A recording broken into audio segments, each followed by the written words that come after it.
Welcome, everyone. This is our second ever episode for our Dimples show. And we have Marcy, this spectacular Marcy here, all the way from Canada. We've become friends. We've done work together, and I'm so happy to have her here. Marcy, please tell us a little bit about yourself to get started.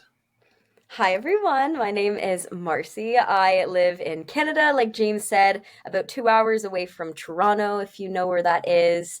I am 22 years old. I've had alopecia ever since I was around 6 years old, and I've fully embraced everything about my alopecia. Love rocking the bald, but also love trying out different looks and rocking different hairstyles and stuff like that. So it's a pretty good life that I'm living. So I heard you say that you've had alopecia since you were 6 years old. Yeah, so from what I recall, I remember losing my first batch of hair when I was 6, and I woke up one morning and there was just hair on my pillow. And as a kid, I was just like really confused as to why. So I ran to my mom and she assured me that everything was totally fine. She didn't want to show any fear on her face, but obviously, years later, when I was old enough, she told me that she was panicking a little bit. So we went to my family doctor to see what was going on. He at the time said that he could not help me, so he referred me over to a dermatologist. And that's when I was properly diagnosed, probably around the age of 7. It took me at least a year to get in to see a pediatric dermatologist, and he ran a bunch of blood tests and looked at my bald spots to investigate. And that's when he diagnosed me with alopecia areata. And I had alopecia areata probably since I was 6. And then it only progressed into universalis, full body baldness, at the age of 18. First of all, I just want to acknowledge something. I'm so happy that as a 6 year old, you felt comfortable enough and safe enough to run over to your mum and tell her what was going on. Yeah, I don't really remember it, if I'm being 100% Hmm. honest with you. There's faint little memories that I experience every once in a while. That's just how they told it to me. But no, I grew up in such a loving and welcoming and just an incredible family altogether, very supportive. So I had no fear in going to my mom because she was always the person that I would go to for everything, That's really. amazing. You were telling me that you went to your mum for all the kinds of things, you felt comfortable with her, and then she took you to the local doctors, and then it took 1 year to book with a pediatric dermatologist. Yeah. Yeah. At the time, I believe he was the only person in London that was able to accept children as their patients. There was other doctors, other dermatologists available, but he was the first one that kind of popped up. And I think my mom felt more comfortable with me seeing a pediatric dermatologist over just like a general dermatologist because their treatments and protocols are more catered towards children. So I think in retrospect, my mom just wanted me in a safe environment. And that's when I met one of the best doctors that I ever had. Wow. And did you ever see him again? I saw him up until the age of 18, and let me tell you, that was the saddest last doctor's appointment. I never thought I'd be sad to leave the doctor's office, but he had been through so many periods of my life and he had helped me tremendously. And he really took his time with me during every single appointment, making sure that I was feeling comfortable and that my parents knew what was going on so that they could help me. And yeah, it was really sad. But no, he was amazing. Is he still practicing, this doctor? He is. His name Okay. is Dr. McNeely. He is just such a kind soul and he cares so much for every single patient that he has. For your mother, and this is actually one of the questions I had thought of already.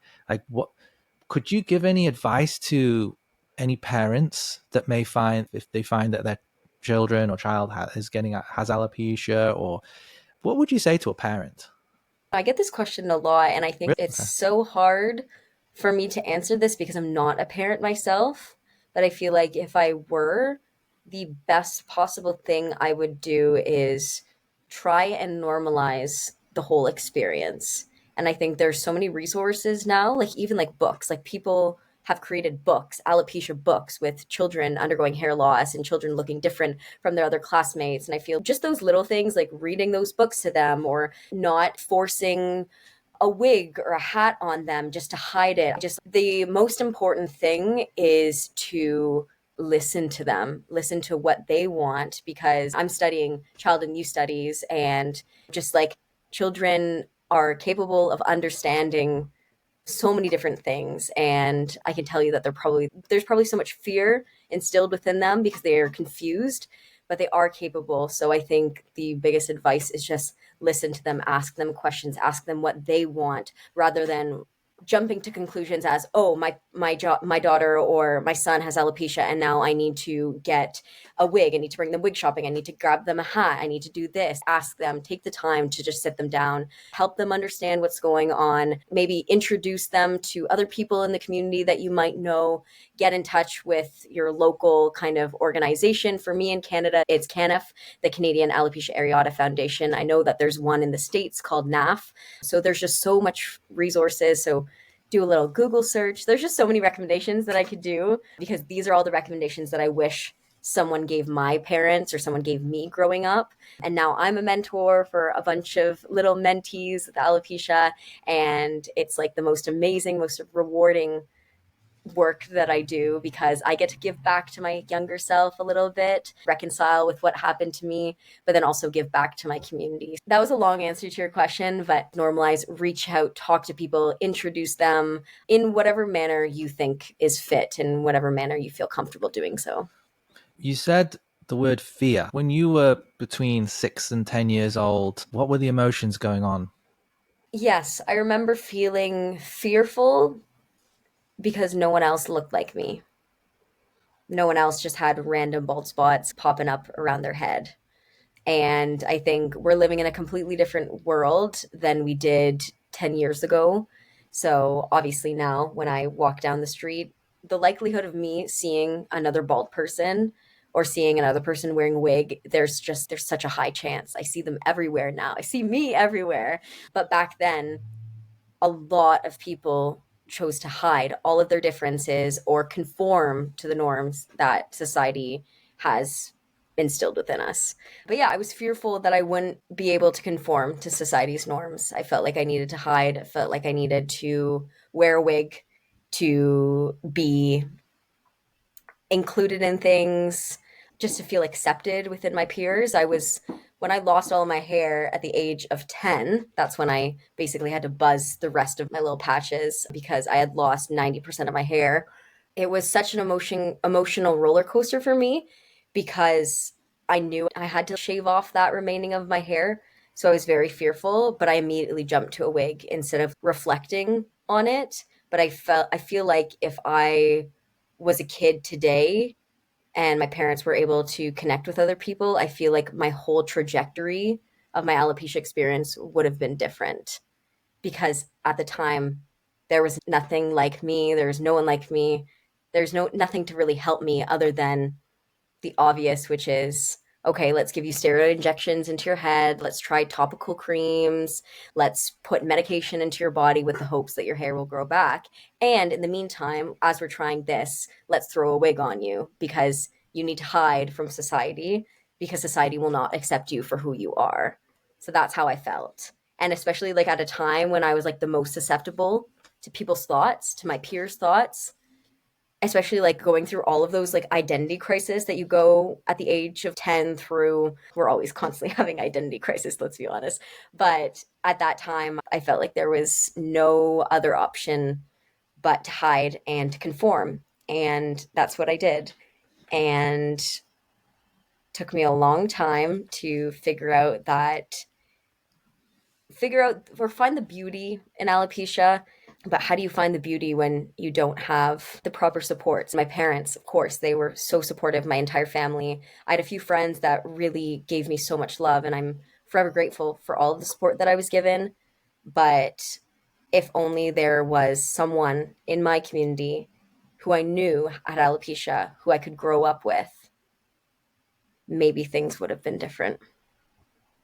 You mentioned, God, there's so many questions I have. I'm like just gushing here at the depth of your answers. You're a very brave person, Marcy. I just want to tell you, you Thank you. are amazing. You have helped and touched so many people. And there are so many people that you'll never know that you've helped as well. Good job. Amazing. Thank I'm you. so happy. I'm so happy we have a relationship together. I get to know you. We will one day see each other in person. It's all been virtual, but it's amazing what you have done. You mentioned hide, conform. I heard these words a couple of times. And you talked about, I really want to hear about, oh God, there's so much I want to hear about you. I really want to hear about the topical things, the steroiding. I'd love to hear all the things that they tried, okay, that they said, you do this, or let's do this, or I want to know what those were. And then you also mentioned, yeah, they tried all these things. They said, okay, put on a wig. And I was hearing these are all external things. So I'd love to hear about the internal. What was going on inside? It was like there was so much focus on the external, but was as much focus given to the internal, what was going on inside of Marcy at that time? The answer is no. Of course, my parents were there to support me with all the emotions and all of the roller coasters that alopecia brought into my life. But no, there was no work internally that anyone was willing to pursue. I remember when I heard about a support group in my hometown in London, Ontario, when I was about, I want to say 16, 17 maybe. I was so excited. And I just thought, wow, if only this happened sooner. Like actually having people to talk to that are going through the same experiences as I am, that would have been absolutely incredible. And I feel like even if my parents were looking into things like therapy, yes, it would have maybe helped, but also it wouldn't have provided the same as just like being in a community with people like me, because my parents were able to offer me the emotional support and my friends and stuff like that. And they were really looking out for my best interest. I feel, as I said, if we were growing up in today's world, I think they would have been less scared to try and help me feel more comfortable in society. And they thought that getting me a wig, getting me scarves, doing these treatments, because I was rooting for my hair back. I was really rooting, and they knew that. And I was a passionate young girl, and I was always very spunky and outgoing and stuff like that. And why did I let myself feel a certain kind of way? Like, why did I have to change myself for something that I couldn't control? So, like, in terms of the treatments, now that's a heavy topic for me, because I felt like my body went through so much trauma medically, and I think I'm still dealing with the repercussions of it all. Like, the thought of a young child going through all of the treatments that I went through just is appalling to me, because I'm like, why? I understand the medical world, it's so important and it does so much good, but why are we pumping poison through children's bodies for something like alopecia? Alopecia, it's an autoimmune disease, and for the most part, we're all very healthy, unlike other diseases and stuff like that. Yes, when you have one autoimmune condition, the likelihood of you having multiple, absolutely. Some of us have weakened immune systems, some of us have really heightened immune systems. There isn't really enough research to tell us what alopecia really is or how it all started. All we know is that you're born with a gene, and that gene can be activated by any environmental factor. That could be you getting sick, that can be you having an allergy, that can be you getting a vaccine. It literally, there's so much need for science, because anyone can get alopecia. There are so many different varieties of alopecia you can get at any single age. But going back to the treatment, I didn't immediately start with steroid injections into my head, because my parents didn't want to put me through that. So I started with the topical treatments and stuff like that, just creams and ointments and lotions on my skin. It made my skin very greasy. It made it very irritated. And when it wasn't working, that's when I built up the courage to get multiple steroid injections into my scalp at the age of probably 10. And it was painful. and I used drugstore kind of Emla freezing cream, which didn't do anything. So it was very painful, especially at the back of my head. The fact that I had to do that every month to try and get my hair back was a lot. And there wasn't a whole lot of downtime. I just had a headache, a massive headache, and I felt out of it for the rest of the day. So that took me out of school for an entire day, which kind of sucked. And then I tried various other treatments when that was failing. And the kicker was when I started this treatment called methotrexate. And this is probably one of the most traumatic experiences of my entire life that I still think about on a day to day basis. And from what I understood, from what I remember, my dermatologist was going to put me on this new treatment for me. It wasn't new for the alopecia community. It was used to treat multiple other conditions and stuff like that. And it was found that it promoted a good amount of hair growth. So at that point, I was probably 14, 15 years old, and I was desperate. I was so tired of hiding. I was so tired of just like letting this consume my life, and I just wanted my hair back. And I said, whatever you got, give it to me. So we went on to do this treatment, and it was a very invasive treatment. I didn't know exactly what was being put into my body until a few weeks in. I'm sure my parents knew and my dermatologist knew, but the thing is, no one took the time to explain the severity of the treatment. And the moment that I found out was when I was speaking with my aunt, who was just recently diagnosed with cancer, and she was on chemotherapy, and we were on the exact same medication at the exact same time. Obviously, mine was at a much lower dosage, but that was the moment I realized what was going into my body. And I started with oral medications. It was 6 pills every Friday with folic acid every single day leading up to it. It was the worst side effects that I have ever experienced my entire life. And I kept going because it was working. I didn't want to think about the repercussions because I didn't really fully understand. All I knew was chemotherapy was going through my body to make my hair grow back. How does that make sense scientifically? Can't tell you that, because I thought chemotherapy is supposed to do the opposite, but who knows? And then I switched to the injection form because it was far too consuming over my body.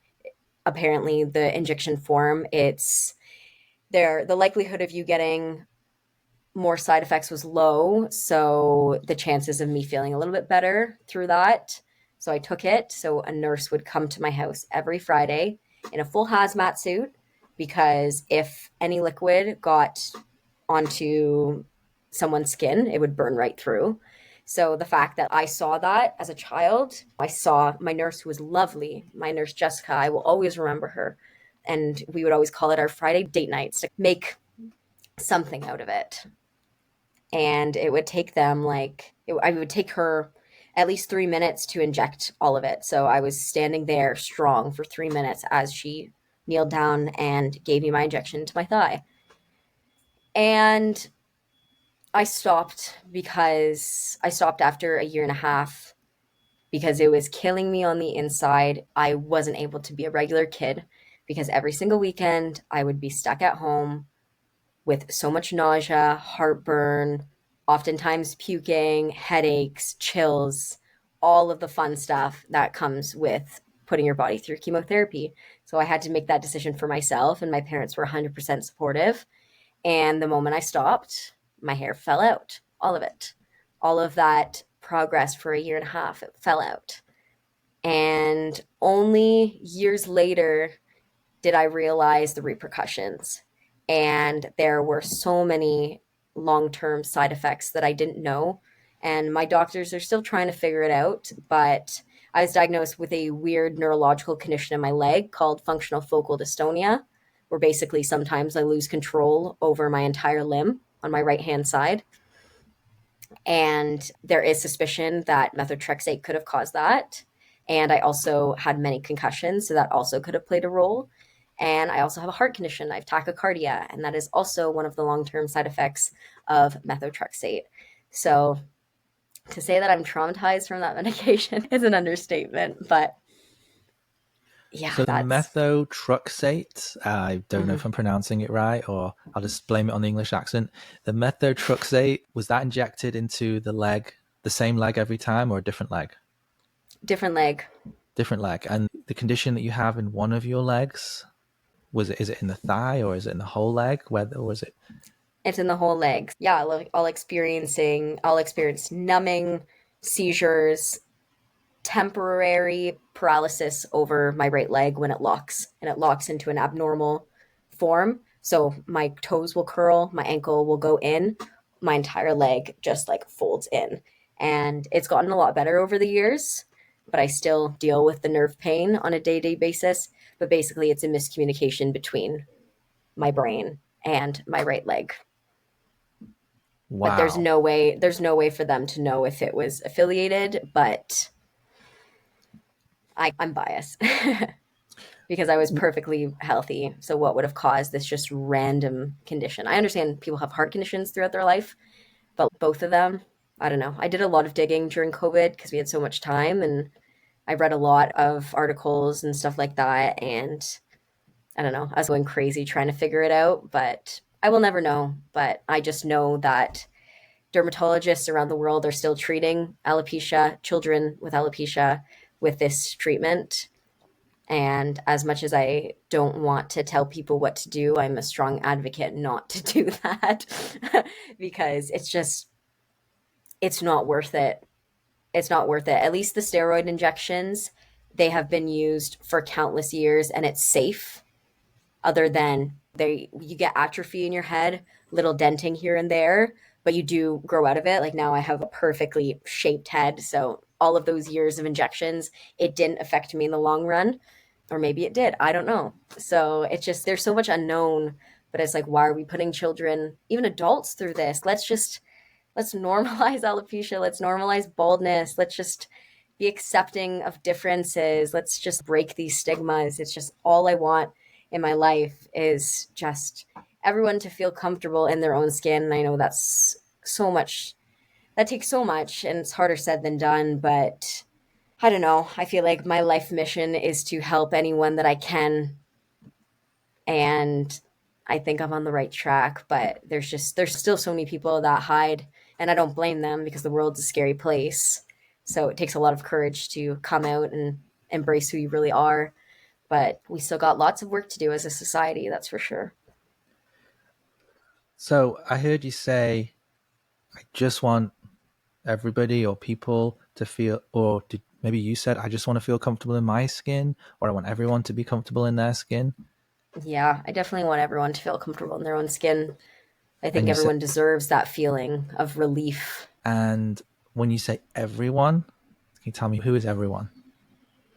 Obviously, I'm advocating for my baldies out there, for everyone with alopecia or hair loss, but honestly, anyone with any kind of physical difference. Like I'm also a huge advocate for the disability community. Can we not just normalize them being them? Let's not try and fix them. Let's embrace everyone for who they are. It's just there's so many groups in our society that deserve so much more reconciliation and so much more support than we're giving them. And it breaks my heart when I see or when I talk to people and they're like, I need to do this and this to feel normal or for people to perceive me as normal. I'm like, what is normal? Hmm. What is normal nowadays? Seriously, like I've had to write so many essays with that question in mind. Like, what is normal? Why are we trying to fix people? Let's just let's give it up. Let's just be who we are and let's be kind and give love to every single human being. Let's look out for everyone's best interest. Let's look out for their emotions and all of the repercussions that something like hair loss can cause. I understand that everyone is entitled to their own decision, whether they undergo treatment, whether they choose to wear a wig or not. But it's just like people need to, this is a whole other point of conversation, but I think there needs to be a shift that needs to occur between people thinking alopecia and hair loss is a cosmetic issue versus a medical issue. It is a medical issue. It's an autoimmune disease. A lot of treatments are not covered. A lot of wigs aren't covered, and everyone is entitled to their safety blanket, whatever that may be. And still, people to this day think that alopecia is a cosmetic thing. If you are undergoing chemo, and you should get everything for that, all of the support that you need because you're fighting for your life, but you will get coverage for a wig. But what about us who are dealing with alopecia who may want a wig? For us, it's probably something we're going to have to live with for the rest of our lives. So I'm also a huge advocate for fighting insurance companies and just like advocating to get that shift happening. And it's just, there's so much I want to change in this world. And I have so much passion within me. It's so hard to distribute energy. You mentioned about the insurance companies. I totally agree with you. I don't know too much about the insurance side on what's covered. I heard you've got to use this special word. Do you know the word? Do you want to prosthesis, Usually, I think, yeah, cranial cranial prosthesis, prosthesis? prosthesis, something like that. Yeah. But even that, it doesn't work. Like Yeah. my mom helped me advocate on behalf of myself for wigs growing up, and they're like, no, your hair loss needs to be caused by treatment, Wow. aka you need to be undergoing chemotherapy to get your coverage. And as someone who is the CEO of a wig company, if insurance, if you do get through that battle and you fight, what are they going to give you? $300 for a lifetime. Wow. One time. That's it. One time. And thankfully, my parents went through a few different jobs and a few different insurance transfers. So I did get to tap into a few different investments, but I owe it to my parents growing up because they spent thousands and thousands of dollars of their own money for me to feel more comfortable in my own skin. Wow. So that's all that if you do have an insurance that covers wigs, that's only in Canada. I don't know anything about the States. I know there's still issues in the States as well. But yeah, $300, like that is all that I've been probably able to get unless I hunt down both of my parents' insurance companies and I merge the money together. Maybe I'll get more. But yeah, This is definitely beyond my pay grade, but I'm thinking my wife's an attorney, not this kind of attorney. She always talks about legislative changes and things like that. This is like something that would have to come from way up there.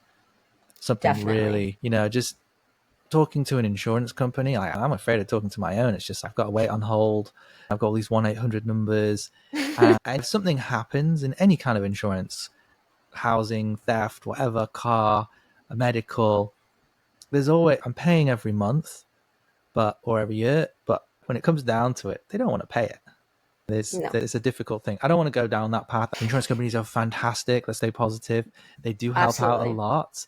We Definitely. definitely have situations, but yeah, I have to be very organized with filling in forms, paperwork from the beginning, from the onset, and all types of insurance. That would be a wonderful thing. God, like what a dream if all of the wig companies and NAF and the CanAF with the Canadian, if we could all band together and change some laws here or there to allow this. Because I know in England or in Scotland, I think in Scotland they do give like a good amount. In some areas, they can give a good amount of money for alopecia, like Hmm. 1,200 pounds or something in Wow. some places. But then again, it's still very technical. It's like always it's not easy. You have to know where to go. And before we go into wigs, okay, I want to just run back very quickly. You said, when was the last treatment and what was the last treatment you had? Yeah, so after I finished my methotrexate, again around the age of maybe 15, by the time I finished 16, I needed to give my body a break. And throughout that time, I was slowly starting to accept my new self and accept my fate and accept the fact that my hair probably will never grow back. And that's not giving up hope. That's just being realistic. And I needed to get to that moment in order to move on with my life. And that's just like my personal trajectory of life. That's what I needed to do at that time. But I gave my body a break. So there goes 17, or maybe I did another trick say when I was 13, 14, finishing at 15, 16. Yeah, so I remember taking a full year off, maybe 1 or 2 years off. And then I decided to try one last thing because my body had developed and it had grown. So I decided to give the steroid injections another shot because there had been proof saying that just because you try it at one stage of your life doesn't mean it's not going to work in another. So that was, I promised myself, I'm like, Marcy, this is what you're going to have to do. And if it doesn't work, you're still going to be okay. But let's just give it a shot. And I did. And my hair grew back. And I got down to here. It was really dark, which was so surprising because I was a blonde growing up, very blonde, and then it progressed into a dirty blonde. So my hair grew back and it was really cute. There were still little bald spots, but I could still rock this cute little look. And I enjoyed it for about a year. And then as my hair started to fall out again, everything else went with it. And that is when my body progressed into alopecia universalis. I don't know why. I have some speculations, but I will never really truly know. But honestly, like I went through a long time where I was shaving my head and there was like patches here and there. And I just prayed and prayed. I'm like, please just give me alopecia universalis because I don't want to have to shave my head anymore. I just want to be fully bald. And it happened. Wow. So I was really happy. The eyebrows and the eyelashes were really hard to lose, specifically the eyelashes, but like I made do. And honestly, I couldn't be happier with the state that I'm in right now. I'm just like living my life. And I think it needed to happen. And it led me to this moment. And I'm so proud of everything that I've accomplished. And I wish I got there sooner. I wish I lived a little better as a kid, but I am not the one to blame. Society is. And if only people were more accepting, if only I didn't go through bullying, if only I didn't feel the need to hide under a wig, maybe things would have been different. Maybe, but everything that I did has led me to this moment, led me to this moment with you, that I'm thankful to be here. And yeah, it's been one heck of a journey, if I'm being honest. You mentioned bullying. Heck yeah. Yeah. There What was was it like? it was hard. I want to say so as I said, for the first years of my life, when I had alopecia, it didn't bother me because I had little bald spots, but I had long enough hair to cover it. And I remember this clear as day. It was Saturday, a Saturday going into a weekend, and a large chunk of my hair fell out. That was approaching the age of 10. And I knew it was falling out, but it just fell out astronomically on this one day.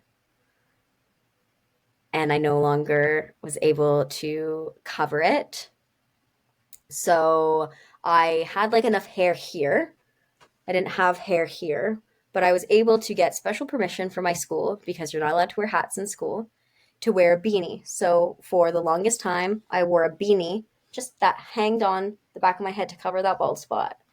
That only lasted a few months, but then another Saturday happened and I lost all of this. And I panicked. I thought I had more time, and my mom panicked. And I'm like, what do I do? And she goes, do you want to go wig shopping? And I did. And I found what I thought was the most beautiful wig. It was very different from my other hair, but it was the best thing that I got in my hometown. Let me tell you, it's slim picking here in London, Hmm. Ontario, at least when I was a kid. And I went to school on that Monday, and people were so confused. They're like, you had so little hair with a little beanie, and now you have a full head of hair and it's a different color. What's going on? Which led them to walk a little closer. And then they realized that it was a wig. And that's when the bullying started. That's when they called me Barbie doll, bubblehead, wiggy. They really wanted to figure out what was underneath my head. So I remember just like always keeping my hands like this because I was afraid that someone was going to rip it off. And I had a bunch of like really close friends, good close friends that knew exactly what I was going through and they were so supportive. But I just kept getting bullied and bullied. And it was just like I didn't want to go to school anymore. I was so upset. I was devastated. So I was approaching the end of the year in grade 6, and that's when my school year finishes in grade 6 because I grew up in the French system. So it goes kindergarten to grade 6, and then you go to middle school, 7 all the way to 12. So I decided to do a PowerPoint presentation with my best friend at the time about alopecia. And that's what I did at the end of the year in front of my entire grade 6 class. And I told them how it made me feel when I heard these kinds of comments and that I was getting bullied for something I couldn't control. And at the end of the presentation, I took off my wig and I showed them what I truly looked like because I know they were all curious. And let me tell you, the amount of apologies and tears that I got that day, that was my moment that I think I knew this is what I needed to do. I needed to educate, I needed to raise awareness. And I knew that starting a new school the following year in grade 7 was going to be hard, and it was. The same thing happened. It was just a new pool of kids. These were kids from all different schools. This was no longer elementary. This was high school, basically, middle high school, but in one school, grade 7 to 12. And I remember on the first day of school, I was hiding in the bathroom. I was doing my business, and then these girls walked in and they were talking about me. And I'd never met these girls in my life. They had just seen me. And they were like, "Who's that girl with the ugly wig? Why is she wearing a wig? It looks so fake." And they don't realize I was in the bathroom, but I was hiding. And I thought things were going to get better, and then they didn't. So then I decided to do the same presentation, but I went to every single 7 and 8 class because that was my pool of students that I was dealing with. And then after that, no one said anything. Like I actually gained more friends because obviously never became friends with those girls on the first day of school, let me tell you that. But like it was a way to like introduce my new self to the world, and I felt more comfortable kind of rocking different wigs. Like I didn't necessarily want to wear that same wig every day. So I felt really comfortable because everyone knew what I was going through, everyone knew my face, everyone knew who I was, and everyone knew what I was dealing with. So the only reason why people judge is because they don't fully understand the story. And I truly mean that. But then the high school kids became a bigger issue. And I thought I wouldn't have to worry about them because we were on a completely different schedule. But it was just like these older grade 12 boys were just the death of me. And I thought that I was never going to feel safe in school. And so I went to the principal one day because a situation occurred. And he said, "What do you want to do about it?" And I thought long and hard, and I go, "When's the next assembly?" The next assembly arrived a few weeks later, and I got up in front of the entire school, no presentation, just me, myself, and I. And the principal introduced me to a grade 12 kid who also had alopecia, a boy. And we became buddy, and he came up and just stood beside me for support. He doesn't really like to talk about it, but he just came up with me. He goes, "All the power to you. I will be that person on your side." And I spoke in front of the entire student body, all grade 7 to grade 12, the faculty, everybody. It was the scariest moment of my entire life, but I did it, and I couldn't feel more proud of myself. And after that, I didn't have any issues, no bullying. I'm sure people maybe were talking behind my back about my different crazy wigs, but it didn't bother me because everyone knew. And I felt a lot more confident walking into the doors, knowing that everyone knew what I was going through. And then after every year finished, when the next year came about and the new grade 7s would come in, I would talk to them, the newbies of the school, and to raise awareness and introduce myself. And I ended up meeting a few different people who had alopecia, who was hiding it. And yeah, that was the start of my journey towards raising awareness and doing everything in my power just to spread the word. Wow. I'm so glad that you were able to share all that. I had tears coming. I need to blow my nose. That was so emotional. That was so deep, searching deep, true and honest. And I'm inspired by your courage as a little young girl. You went and did that so many times. Ah, and these bullies and these people, and I just want to say something else. There's a lot I want to say, but you said people judge because they don't understand. I see that as real maturity in an acceptance in those people, and I'm trying to think of the word compassion. It's real easy. It could be really easy to look on the other side, like, oh, these idiots, they don't get it.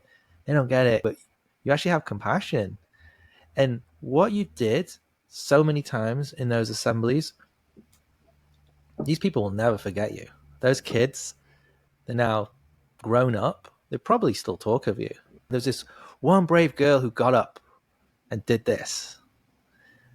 The amount of lives that you've touched that you'll never know, like I said earlier, so that's the true service. Doing something without asking for anything in return, without telling anyone, without you're telling us now because we need to know, right? You're sending the message. But yeah, I'm really touched by what you said. And the stuff that you have gone through. This presentation, do you still have it? I don't think so.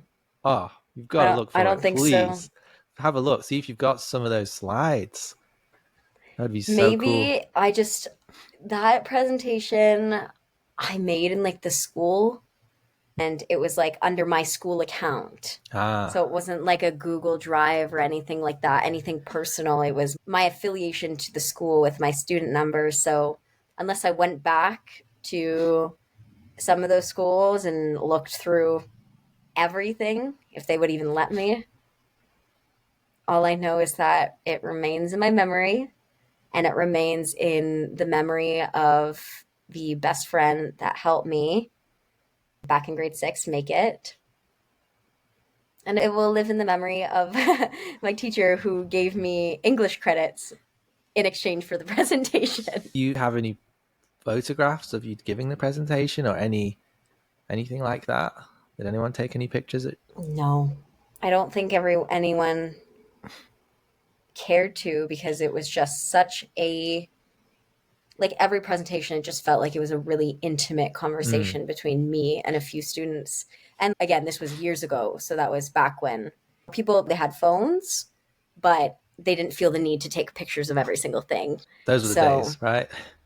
those are the Those are days. the days that people were But present. Yeah. it's just going to live forever in my memory. And the more that I talk about my journey with all of this, it helps me relive that memory and kind of think back to, wow, I did that. Like, I actually did that. I accomplished so much as a young girl, and I don't know how I did it, but I did. Isn't it amazing the power of vulnerability? And some of us never will experience that power of saying things that are truly like what nobody would ever expect to hear or say, saying things that are so honest and so deep that Mhm. it actually attracts people. I've done a lot of therapies and things and kind of stuff, lots of things. We're not like the last interview I said, it's not about me, it's about you. But I do remember one time really getting deep and sharing, and I was really, I was like, wow, these people seem to like me more, that I got so vulnerable and real. Isn't it nuts? Yeah, there's just so much depth about every single human being. And the moment that you start sharing a little bit of that depth with people, get a very close look into kind of who you are as a person and like what has brought you to this point in time. And I think sharing our lived experiences is the most powerful tool that we have within humanity. Yeah. And I will forever say that we need to share, we need to continue. And yeah, it's just so powerful. My wife on our first date, she got very vulnerable with me, and I was like immediately, oh my god, I think I love this woman. And she got so honest with me that I think I felt safe to get honest with her. She led with that. And then our relationship sped up way faster because of that. And yeah, it's just amazing. I'm just so happy to hear that it's a part of your life and you've done so much. And you talked about lots of medical trauma. And then what I was hearing was there was a lot of, maybe I'm projecting here, but it sounded like there was a lot of emotional trauma too, with the bullying and then with hiding. And I've also heard I've heard from consumers as well and salon owners. I hear this word all the time. I feel alone. Does any of that resonate with you? All of it. All of it, really. Yeah, alopecia, hair loss, it's not just a physical thing. There's so much that happens. There's so much that happens inside kind of basically your entire being. There's just, there's so much that goes on inside of your brain, like with your emotions, with kind of your perception of yourself and how you perceive to other people.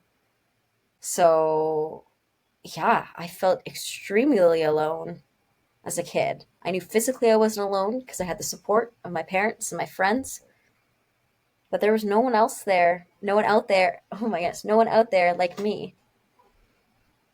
And now I have my little mentee, my youngest mentee. I have a few mentees. Her name's Maeve. She's 6 years Mm-hmm. old and she's fully bald and she absolutely rocks it.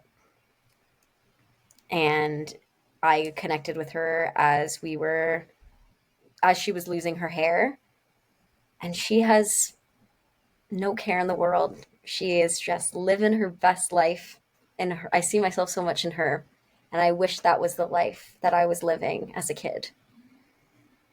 And she Wow. knows that she's not going to be alone because I'm always going to be there to support her. And now we're attending this big conference, the Alopecia Areata Foundation conference that they host every year. It's in Niagara Falls this year. And for the first time, she's going to be able to be in a room full of people that look like her. If I had that experience, things would be so much different. She will never feel alone as long as there are just so many people like me and like the people who are attending this conference. She's never going to feel alone, at least with alopecia. I went to a NAF conference.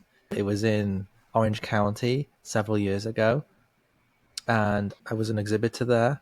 And I had a friend with me. She had a salon, and her daughter has alopecia areata, and we were there together. And that was my first experience. And everyone was running around. By day two, I think everyone was running around with no hair on. The first day, I'll never forget this young girl. She was maybe young lady was maybe 16 years old. She was wearing a beautiful blonde wig and she was with her dad. And her dad was so supporting of her and she was really shy. It was her first ever time coming to anything like this.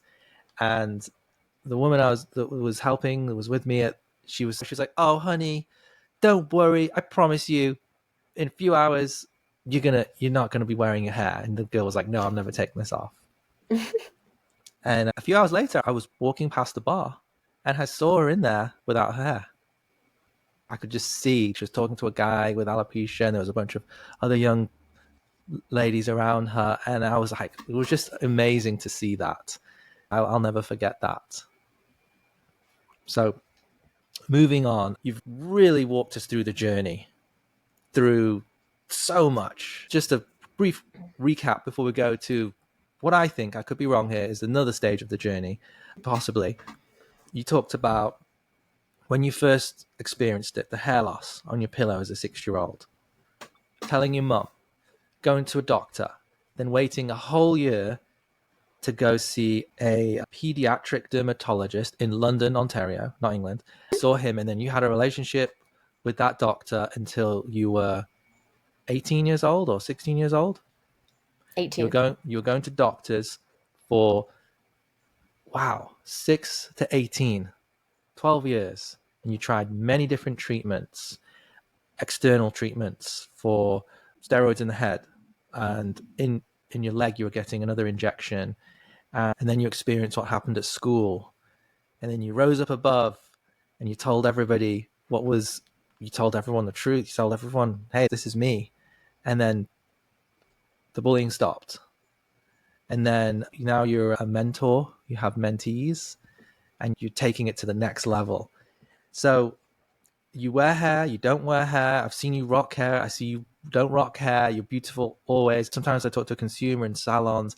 I hear that there is another stage, in my opinion, of, okay, I'm deciding to wear hair. Like, how do I go about it? Like, what? I even spoke to a consumer recently. She was wearing toppers. She said she bought 8 or 9 or 10 toppers till she found the topper, like within a year's period, spending hundreds, thousands of dollars. Not hundreds of thousands, hundreds, and then maybe thousands of dollars. And I've heard this a few times. What was your experience with wearing hair? Yeah. Oh, so I started wearing wigs when I was 10 years old when I went to that little wig store here in my hometown. I felt so uncomfortable the entire time. So I can assure you that it was a very quick journey. I saw a blonde long wig and I just snagged it. I thought it was beautiful. I guess it didn't look the most realistic, but I felt comfortable until I went to school. So I kept trying to investigate different wig salons in my hometown. I went to them all. I tried synthetic for a long time. I went to a hairdresser that specialized in hair loss who also sold wigs. But the biggest thing that I struggled with as a kid was that the wigs never fit my head. Never. I had a peanut sized head, and these wigs were not meant for head sizes like me. And so I continued the journey. Whenever we'd visit my grandparents in Florida, we'd look at wig shops there. And I think I remember finding my first kind of goodish quality wig in Florida, which I was really happy with. And I found a good one in Montreal, but none of them just lasted. None of them fit my head properly. None of them felt right until I got a really cool opportunity. I was on the set of Downsizing, the movie with Matt Damon. I was an extra because they were looking for bald people. And I met this girl and who was I think 2 years older than me, and she introduced me to a few other wig salons nearby but not within my hometown. And so I visited them, and that was when I was truly introduced to what a good quality wig looked like, what a wig looked like when it actually truly fit your head. And I was so happy to have found all of those wig companies because I truly felt comfortable in my own skin finally for once.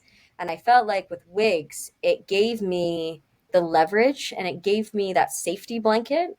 But then also, when I found those good quality wigs, it also introduced me into the beauty and the fun of wigs and just like how much joy they can bring into my life and how much they can affect my personality and how they would make me feel when I actually felt comfortable in them and confident in them. And that's when I found my love for wigs, and I felt more comfortable rocking different hairstyles and trying out new things because I'm like, wow, alopecia was such a dark time in my life, but now I'm actually having fun with it. And then when I felt comfortable in wigs, I started to experience some time without wigs. And it was baby steps, let me tell you. I did not take off my wig for a second unless I was with my family. But then it got to a point where I'm like, okay, I'm talking about this, I'm raising awareness. So I need to start this new journey of mine of being who I am. And not that I was always hiding behind a wig, but it felt that way. So I started with the little milestones, little baby steps, walking the dog without a wig, walking to the mailbox without a wig, just going to school and taking off my wig during lunch period, and then putting it back on for class. It was just all of those little baby steps. And there was a moment in my life where I realized that, okay, it's okay for me to do this, like fully embrace it now.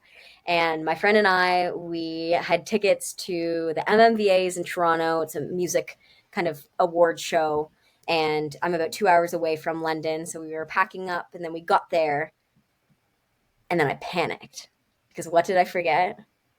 I forgot my wig. And so my mom's okay. She went into like full mom planning mode. She's like, what do you want to do? We can go to a wig store. We can get you like a cute purpley wig if you want. I can take you to a barber and we can shave, buzz your hair off if you want. Because like I wasn't clean shaven back then. I was just like using a buzzer. And I'm like, I don't know, like I don't want to spend any more money on wigs and I don't want you to have to spend any more money on wigs. And I also feel like if I get a cheap wig, I'm just going to be uncomfortable. I'm going to be hot. It's just not going to be fun. So I'm like, take me to the first salon that we see. So went to a salon, they buzzed my hair off, and that was my first time going out in like the biggest public space that I had so far, and I rocked it. And I think it was that moment that made me realize, wow, people like actually don't really care what I look like. Yeah, I get like stares here and there, and people would say comments and stuff like that. People would compliment me, but I'm just like, okay, I can do this now. So the wig wearing never stopped because I will always love wigs because they're just so much fun and I get to be a different person every single day. But I think that was when I truly embraced rocking the bald in public. And when was that? That was, I want to say I was in grade 11, maybe. It's amazing that your journey is like, whew, then you got to awareness, acceptance, and then, as you said, rocking the bald. There are many women out there today who are in relationships, who are married, and their partners have no idea of their hair loss. I have spoken to a few, and I've heard of many stories through salons that we work with. And I heard one, she said, hey, I go in the bathroom, I close that door, I lock that door for 2 hours. My husband's got no idea what's going on.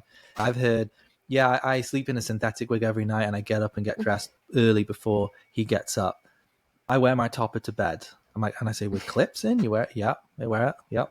I was just talking to somebody about this yesterday. She's actually a hair loss coach. We're going to have her on the show soon. She does much more than that. And she was also saying the same thing. She has alopecia too. And she was saying that there's nothing wrong with that. It's still part of the journey, I believe. It's a stage. And as another person I interviewed before, she said, oh, yes, the inside job, talking about the inside job, not the external. She's like, it continues forever. The growth within, the work I'm doing on myself. Have you ever come across that? Have you ever heard of that in relationships? Yeah, like when I got into the world of dating, like even in like young, like little crushes in like elementary school and then progressing into high school, I was terrified out of my mind because I'm like, okay, I've got lots of friends, they accept me, I've got family who accept me.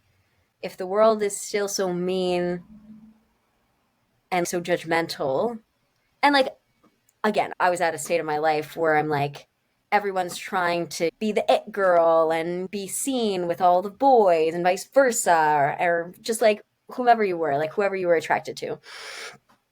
And I was terrified. I was just like, oh, no one's ever going to love me. And then I realized like later, I'm like, that was such a stupid thing for me to say to myself and to think that.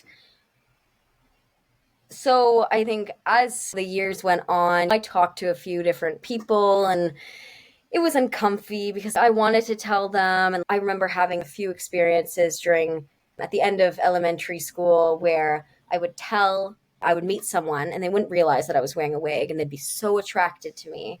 And we'd have great conversations, go on cute little dates. And then I'd get to a moment where I felt comfortable to tell them, ghosted. And that was kids. Like I was a kid. I would hate if anyone went through that as an adult because that would just be so horrible. But then like I became more confident. I felt like the more I became more confident in myself, the more people felt confident about not necessarily our relationship, but like when I exuded confidence, they felt at ease. When I felt insecure, they're like, ooh, I'm like walking on eggshells. So it was a struggle. But then I talked to a few people at the beginning of high school and I met a guy and he was so different from any other guy that I had spoken to. And I was public on social media at this time with my alopecia. So it helped that whomever I would meet would follow me on Instagram, let's say, and would know. So I wouldn't have to tell them. They would already know. And if they wanted to go on a date with me, it's because they know the full of who I am, basically, and how I like to rock different wigs and stuff like that. And this guy was different, and he made me feel so loved. And we were together for a long time. He was with me through a whole lot. He was I only wore my wig when I was with him because I was afraid. But then for the first time, I showed my true self in front of a guy, which I never thought I would do because he made me feel so comfortable. And then my hair all of a sudden grew back, and he was with me through that. And then he was also with me as I was losing my hair. And we broke up a few times. We got back together, and then we were together for a long time. And we broke up about over a year ago now, a year and a half ago, and we're still on great terms. And I will forever be thankful of what he was able to show me. He was able to show me love for who I was as a person. And I think that made me feel more confident going back into the dating game as now an adult. I was still very scared because I felt so safe in that relationship. And I'm like, he loves me for me, but that's not to say that any other guys will love me. So I was really scared, but did all of the dating apps and stuff like that. And I emphasized the fact that I was bald on my first picture. And if they swiped right, then that's who they were getting. And that's how I navigated the wig world. I'm like, I'm not going to put a wig picture of my wig first because I don't want them to see that. I want them to see me as a bald woman, bald and confident, bald and beautiful first. And that led me to my new relationship with my boyfriend that I love dearly. And he is just so accepting. And he loves that there's just so much to me. I'm not a simple person. And he loves the fact that he can get a blonde girlfriend and then a brunette girlfriend and a redhead and all into one person. He just loves that. And he also just loves seeing me embrace the bald because he's just so proud to be beside someone who's so confident and sure of herself. So the dating game is scary when dealing with hair loss, but it really helped me. And I use social media to my advantage. I know not everyone is at that stage, but that really helped me. But I also hear so many different stories of women going through the dating world with hair loss or wig wearing or topper wearing and stuff like that. And it's really scary. But honestly, the guys that I have met in my short time of dating, like they've all been really, truly awesome. And again, when you exude confidence is sexy, confidence is attractive. And I think that more women need to know that you are just so beautiful just the way you are. And hair loss is a journey, hair loss is a battle. And I hope that everyone will get to that stage of self acceptance because let me tell you, it's the best feeling in the world when you get there. And I know it's so hard to get there, but yeah, dating is tricky for anyone. And it's a little bit trickier when you have hair loss and you're hiding a secret. But from what I know, is that not a lot of people care. Again, bald is beautiful, bald is attractive. Yeah, you definitely said that. You put it down there about confidence, how Hmm. confidence is, and all the stories you told us about growing up at school, how much traction that brings. That's amazing. It's amazing what you've done. I want to ask you one last question as we get Hmm. to closing the show. You've been amazing, Marcy. And we're going to also share in the show notes, we're going to share how you can find Marcy. Quickly, tell us about your website and tell us about some of the other stuff you do. So when we share in the show notes, everybody can see. We can also add a screenshot too.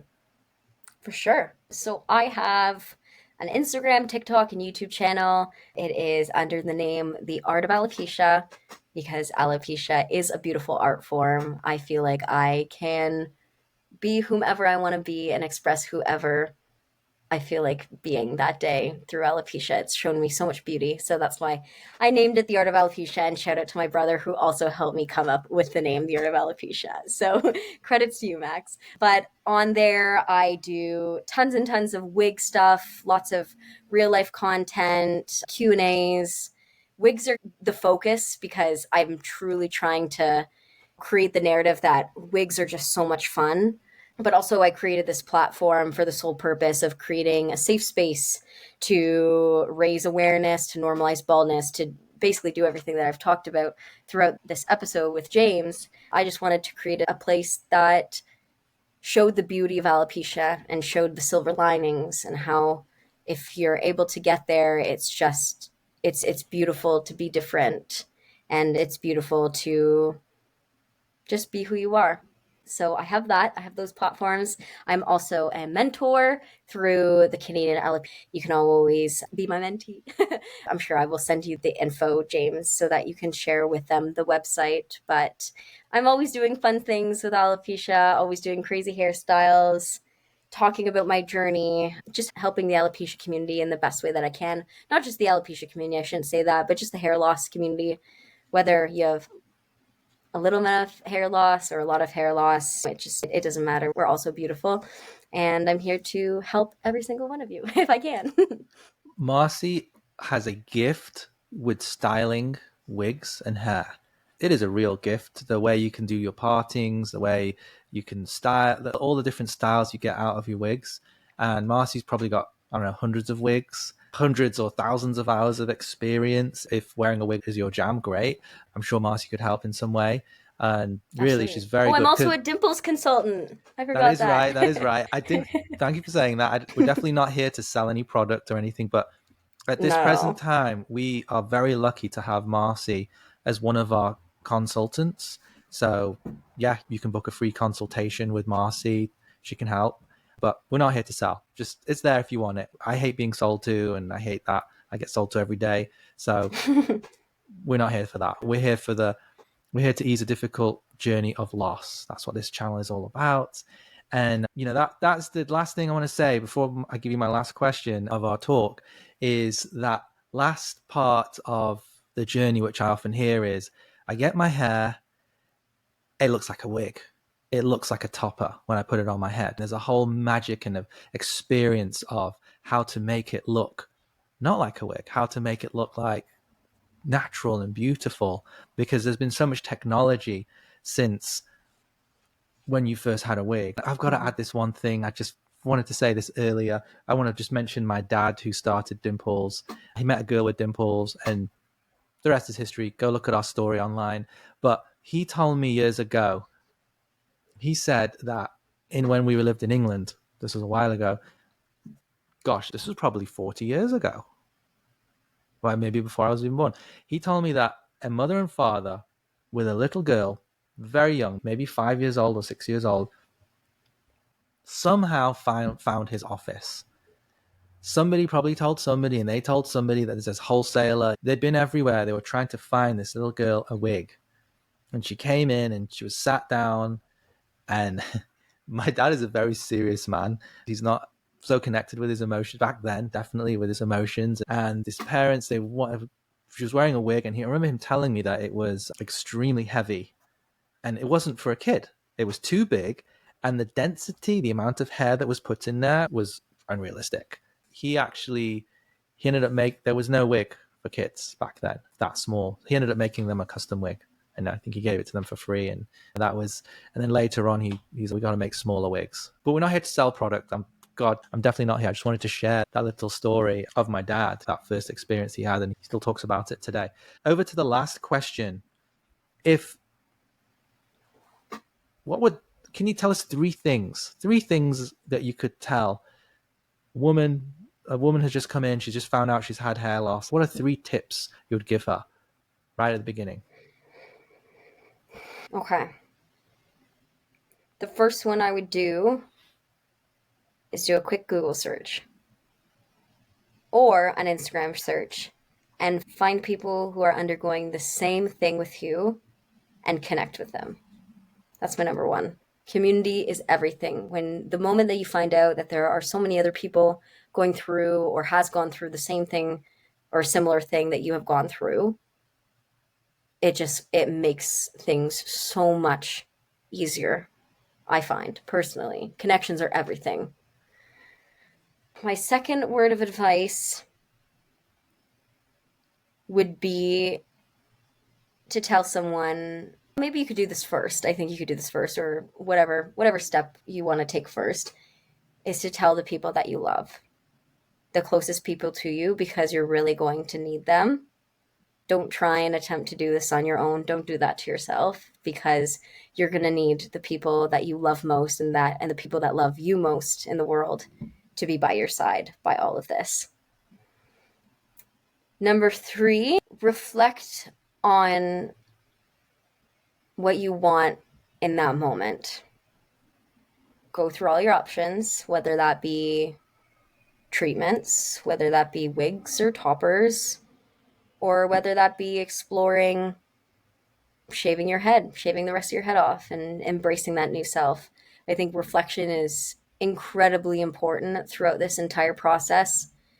And also, when you start to experience those little milestones, the moments that you didn't think you would get to, celebrate those moments.